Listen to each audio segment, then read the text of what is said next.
रामकृष्ण हरी माऊली. पांडुरंगाची कथा. भगवंताने ब्राह्मणांना भोजन देऊन दर्शन दिले. पांडुरंगाने प्रायश्चित्त घेतले याबद्दल शंका उत्पन्न होऊन राधा रुक्मिणीजवळ आश्चर्य व्यक्त करू लागली. पण त्या ज्ञानकळा रुक्मिणीने राधेला भक्त महात्म्याचे तत्त्व समजावून देऊन संशयातीत करून लावून दिला. राधेप्रमाणेच सत्यभामा देखील आपल्या भ्राताच्या आचरणाविषयी संशययुक्त झाली. तिलाही भक्त महात्म्य कथन करून नारदांनी संशयापासून मुक्त केले. त्यानंतर जगन्माता रुक्मिणीने परमेश्वरास प्रश्न केला की, हे वैकुंठयका, समाधीस्थ बसलेल्या योगीजनाच्या ठिकाणी तुमचे चित्त स्मरत नाही. सर्वसंग्रही भुवनावरही तुमचे खरे प्रेम दिसत नाही. योगसिद्धीता करणाऱ्यांना तुम्ही सायुज्यता अर्पण करून गुणात बुडवून टाकतात. पण येथेही तुम्हाला आनंद वाटत नाही. तुमच्याच पोटी उत्पन्न झालेला चरुरान, 4 वेद, 18 पुराणे तुमचे सद्गुण वर्णन करता करता थकून नेते नेते असा उच्चार करतात. चंडदर्शनाने सारखा वाद घालतात. तरी त्यातून कोणासही तुमची ख्याती समजत नाही आणि कोणत्याही ठिकाणी तुमचे मन आनंदित होत नाही. यातील भावार्थ तरी काय आहे? आपले प्रेम कोठेच नाही काय? आपल्याला काहीच प्रिय नाही काय? रुक्मिणीचा प्रश्न ऐकून परमात्मा पांडुरंगाने प्रथम आश्चर्य व्यक्त केले आणि नंतर उल्हासित होऊन सांगितले, रुक्मिणी, तुला मी आपल्या जीवितातील गुह्य गोष्ट आज सांगतो आहे ती श्रवण कर. जे जन परम श्रद्धाळूपणाने माझी भक्ती करण्यात दंग असतात ते मला आवडतात. मी निराकार निर्गुण असून निज भक्ताकरिता सगुण झालो आहे. माझ्या जीवाला भक्त हाच विसावा आहे. भक्त हाच माझ्या सर्व सुखाचा ठेवा आहे. भक्ती माझ्या भाग्याचे भूषण आहे. माझी यश कीर्ती सुखमूर्ती मन कामना सर्व काही भक्त आहेत. कोणत्याही काळी मी भक्तापासून दूर राहत नाही. मी सर्वस्व भक्ताधीन आहे.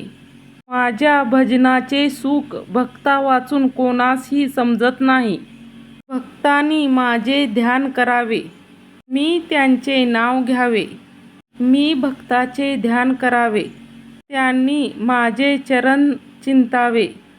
असा हा अन्योन्य संबंध सतत चाललेला असतो.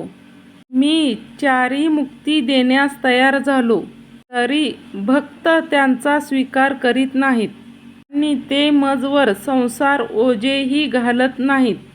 मी भक्ताचे हृदय असून भक्त माझे सोयरे आहेत.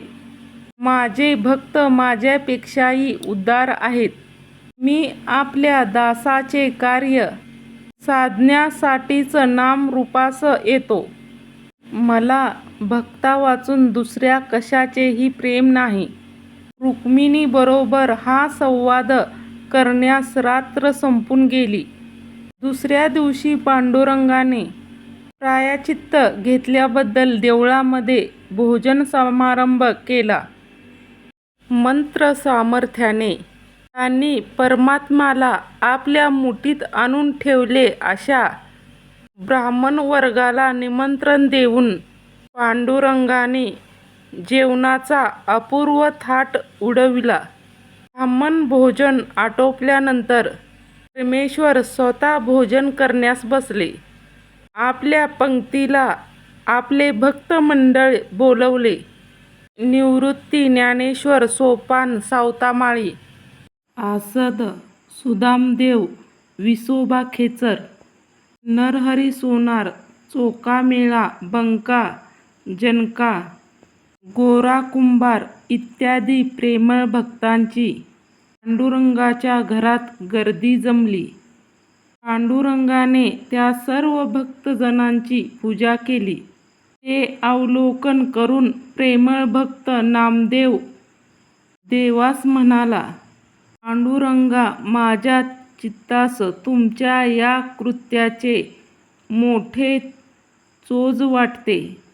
शंकराने नंदीची पूजा करावी किंवा समुद्राने नद्यांना धूपदीप अर्पण करावे, त्याचप्रमाणे हे वर्तन आहे.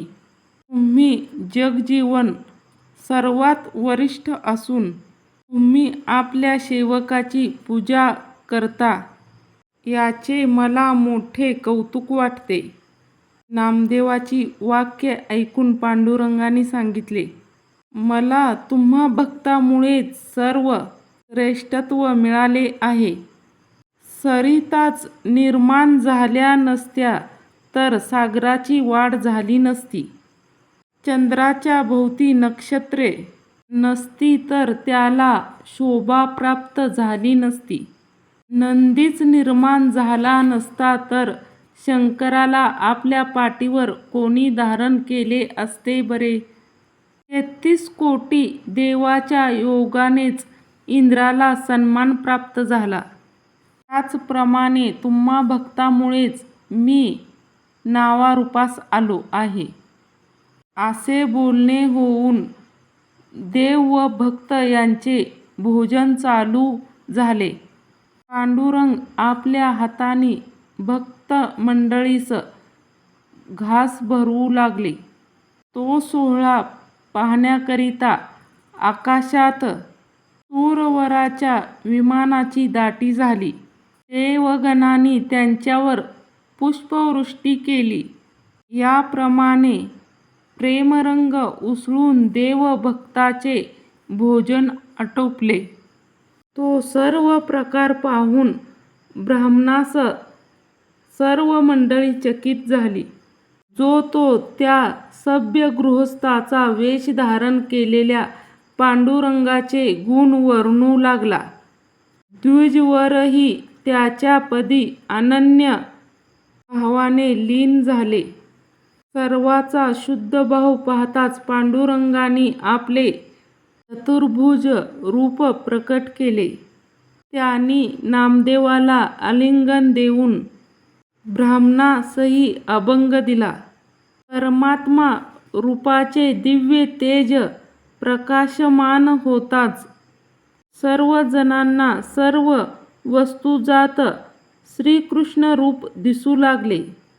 भेदभावाचे निरसन होऊन सर्वांची अंतःकरणे परमानंदाने भरून गेली. ब्राह्मणाची तन्मय अवस्था पाहून पांडुरंगाने त्यांना भानावर आणून नामदेवाला त्यांच्या पायावर घातले. नंतर पांडुरंगाने प्रत्येक भक्ताचे निरनिराळे वर्णन करून आपण भक्ताचे दासत्व पत्करले असल्याचे उघड सांगितले. पांडुरंगाचे हे प्रेमळ भाषण ऐकून विप्रमंडळींना आश्चर्य वाटून बोध झाला. भक्ती, मुक्ती, धनसंपत्ती, वेदशास्त्र पठण इत्यादी गोष्टी पांडुरंगाच्या कृपाप्रतीखेरीज व्यर्थ आहेत, अशी खात्री होऊन विप्रमंडळी संतसेवेकरिता अधीर झाली.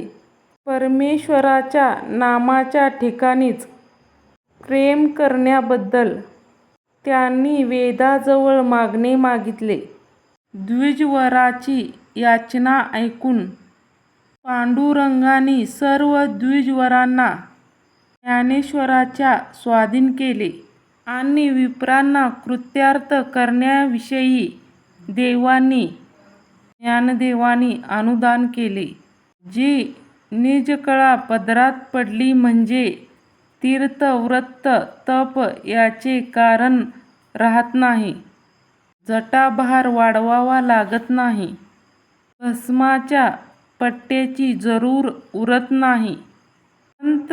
तंत्राची आवश्यकता राहत नाही.